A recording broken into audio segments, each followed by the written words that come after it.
أعوذ بالله من الشيطان الرجيم. بسم الله الرحمن الرحيم. الحمد لله رب العالمين، الصلاة والسلام على سيد خلقه والمصطفى من رسله وخاتم أنبيائه سيدنا ومولانا وحبيبنا وعزيزنا محمد صلى الله عليه وعلى آله وسلم. Dear brothers, dear sisters, Assalamu alaikum wa rahmatullahi wa barakatuh. I'm beginning this presentation today with expressing my condolences and sympathies to all who are family or relatives or acquaintances or friends or associates of Brother Abdul Alim Musa, who passed away this week. I understand he was suffering from the after effects of either a stroke or a heart attack or both. That hasn't been clarified conclusively. Whatever the case is, he's now in the domain of eternity. He's no longer with us. He spent a good portion of his latter years in life trying in his own way, as he understood it, to build up an Islamic reality in this country and in the other places around the world where he went to speak his conscience about Islam. May Allah forgive him his mistakes. May Allah efface some of the inaccurate statements that he made concerning some of his colleagues, myself included. That all now is part of history. And as far as yours truly is concerned, I ask Allah subhanahu wa ta'ala to have him rest in heavenly and eternal peace. Okay, now after this expression of sympathies and condolences, we will resume last Friday's presentation. And let me remind you that we are on a parallel course. Some Jumu'ahs I will be trying to explain the Asabiyya, the self-centered history, the egotistic definition of Bani Israel. That's one course. Parallel to that course, in other Jumu'ahs, I will be explaining the Asabiyya, the self-centeredness, and the egotistic definition of dynasties that cropped up in Islamic history, beginning with Bani Umayyah or Muawiyah ibn Abi Sufyan and onwards. It behooves me at this time to make a very important distinguishing remark between these two parallel directions in history. And that is the Asabiyya of Bani Israel was not limited to a ruling class. The Asabiyya of Bani Israel was inclusive of the majority of those who identify themselves as belonging to the Judaic faith. On the other side, in the other parallel, when we're speaking about the Asabiyya of Bani Umayyah, or I don't think we're going to speak about Bani al-Abbas in any extended way, because if we understand the beginning of it all, which began with Muawiyah ibn Abi Sufyan and his relatives, when we understand this part of our history, we should take note that our Asabiyya, the Asabiyya within the Islamic context, did not extend to the general public.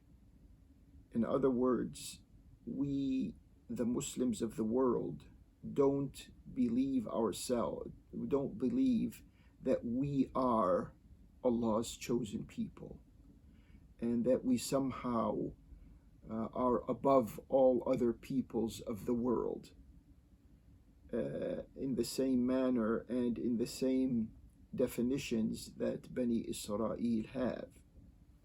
So this remark has to always stay in your mind so that we don't confuse these two historical developments and generalize in such a way that we go off course.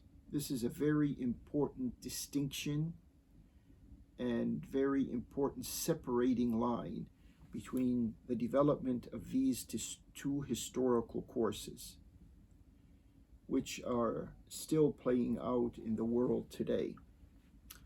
Okay, now we will resume our focus on Muawiyah ibn Abi Sufyan, who we said he is not a Sahabi, even though the definition of the word Sahabi, there are multiple definitions for it, but it is very clear that a person who was opposed to Allah's Prophet and who fought along with his family and extended family in Mecca, who fought against Allah's Prophet for around 2 decades. And then when Allah's Prophet, may Allah's peace and blessings be upon him and those who belong to him,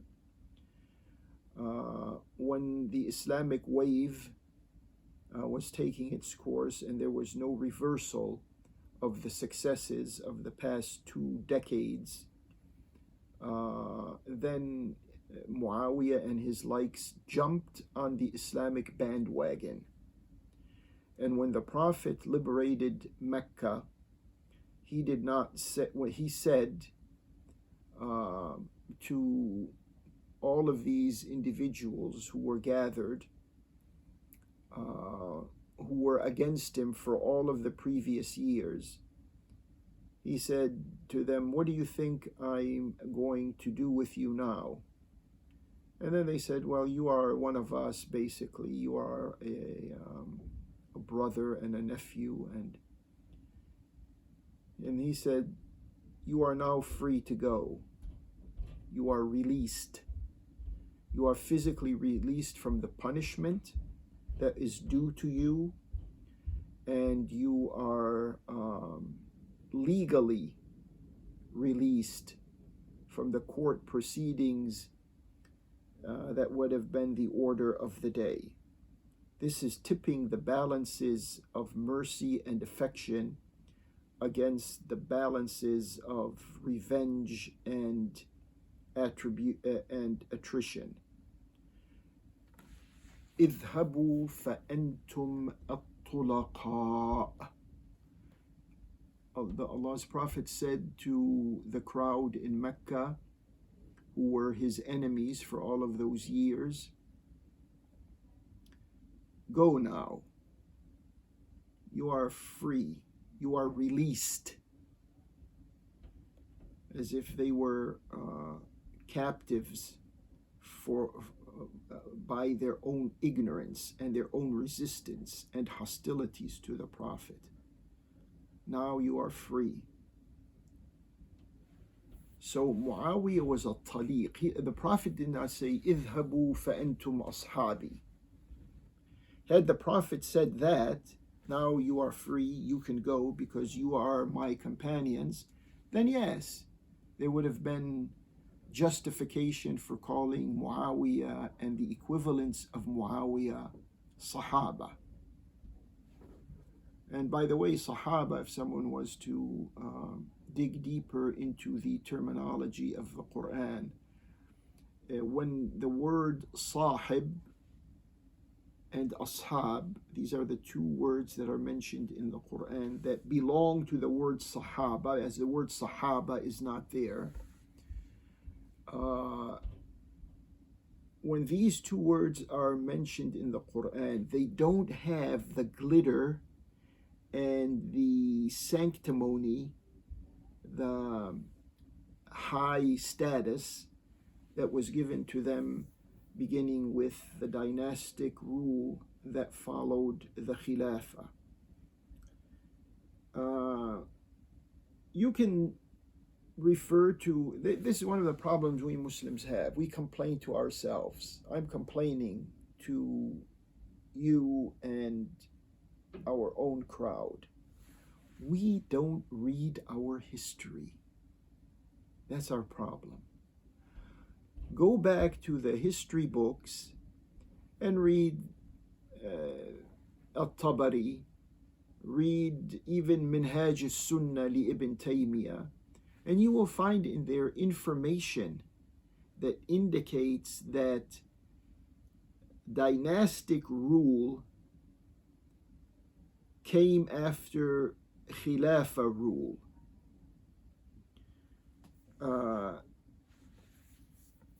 Muawiyah justified his animosity and warfare against Imam Ali and those who were with Imam Ali. He justified that, saying that he is taking revenge against those who were responsible for assassinating the third Khalifa Uthman. And if you just make a little effort, well, I'll be covering some of this territory in the weeks to come, but if you yourself, don't rely on me, if you yourself go back to the quote-unquote mainstream history books, I'm not talking about history books belonging to Shi'is or Ibadis or Mu'tazilis or Zaydis. I'm talking about the mainstream quote-unquote Sunni history books.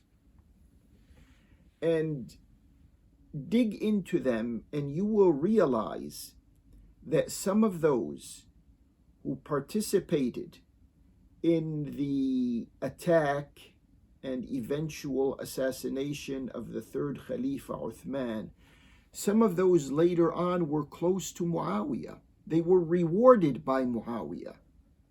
So don't buy into this red herring that Muawiyah was out to deploy the standards of justice against those who shed the blood of Uthman.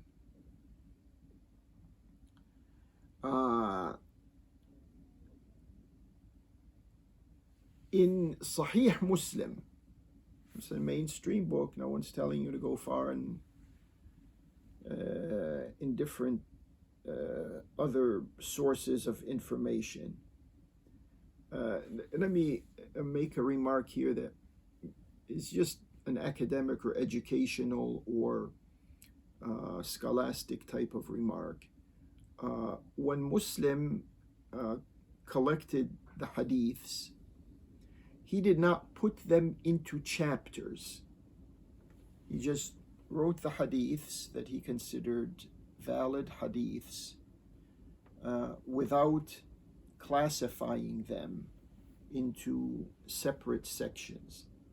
The person who went to the collection of Muslims' hadith and began to put likewise or related hadiths together into chapters was Al-Imam An-Nawawi. So as we have it now, we don't have Muslims' original writing. And that's another question mark that should be pursued by thinking Muslims.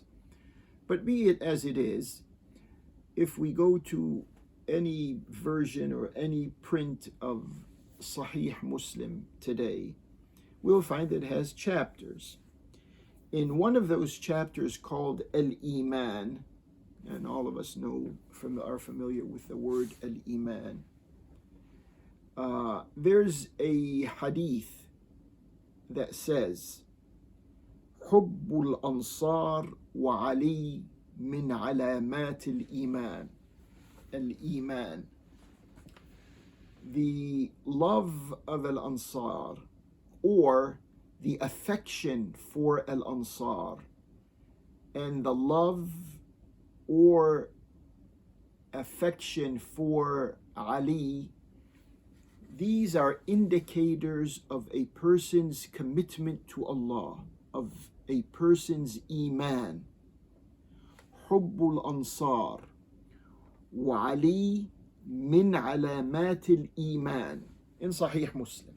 Now tell me, did Muawiyah ibn Abi Sufyan, was he a person who had affection for and love for Al-Ansar and Al-Imam Ali?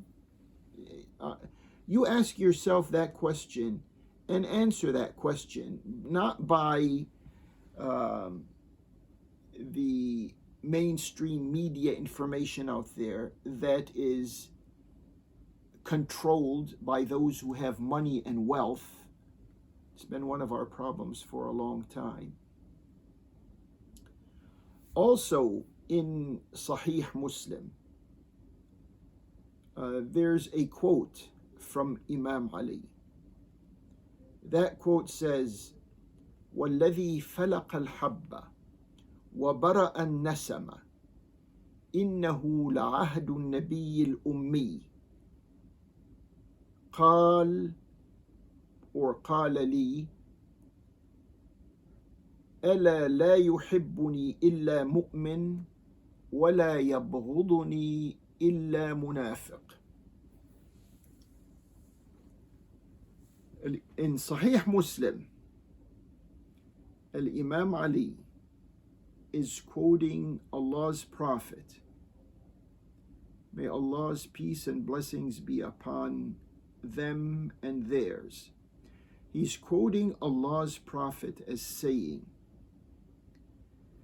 the only ones who have affection for me, or the only ones who adore me, are those who are committed to Allah. And the only ones who hate me or have aversion towards me are those who are munafiqeen, those who are of dual or multiple loyalties. They don't have one loyalty to Allah and His Prophet. This is when the translators say the word munafiq is hypocrite, well, they are scooping a very limited meaning of the word. Of course they are hypocrites, but they're much more than that. And we have to be precise about this to be functional with its meaning.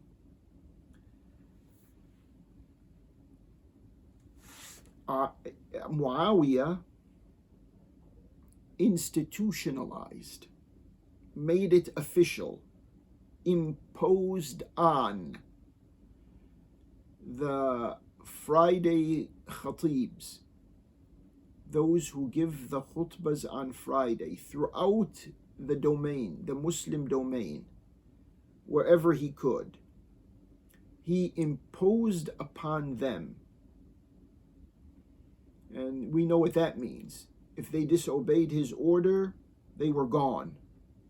They were either physically gone, you would liquidate them, or they were gone from the public eye. They can no longer ascend a minbar. They no longer can have access to public speaking.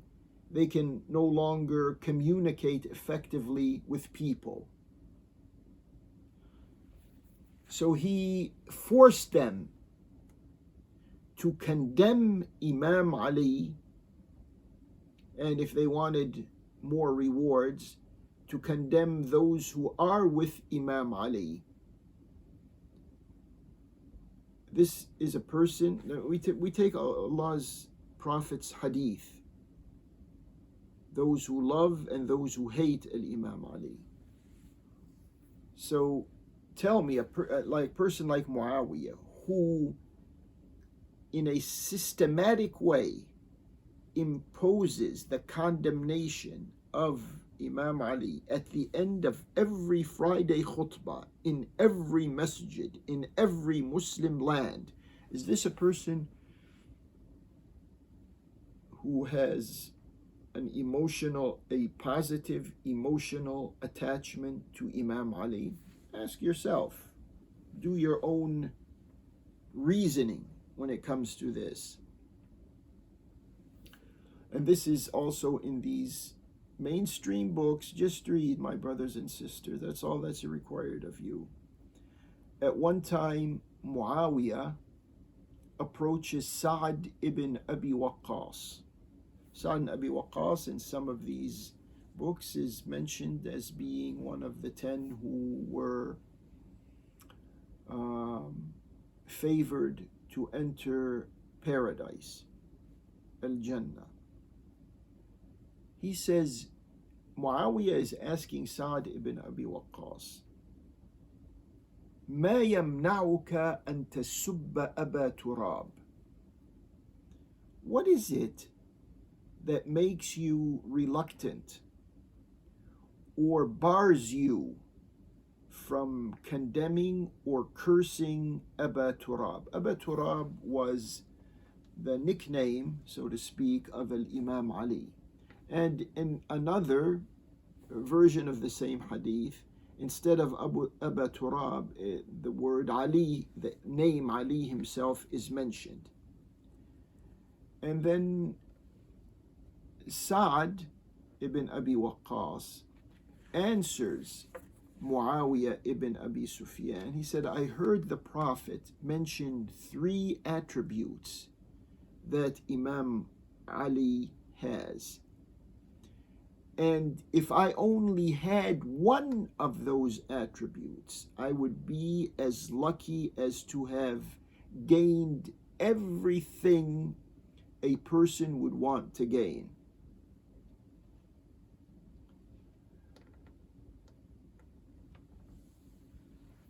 On one occasion, Muawiyah, when he was ruling, went to Al-Madinah for some necessary business of his. And as he was there, in one setting, Imam Ali was mentioned. And then Muawiyah began to badmouth Imam Ali. Now, Imam Ali had passed away. And we know, just from a moral and an ethical perspective, the character of a Muslim respects even those who they don't agree with. They respect them after they pass away. In this instance, Muawiyah did not display that type of Islamic character. He began using foul language in reference to Imam Ali. And there are hadiths. We don't want to exhaust the Prophet's hadiths when we speak about Imam Ali.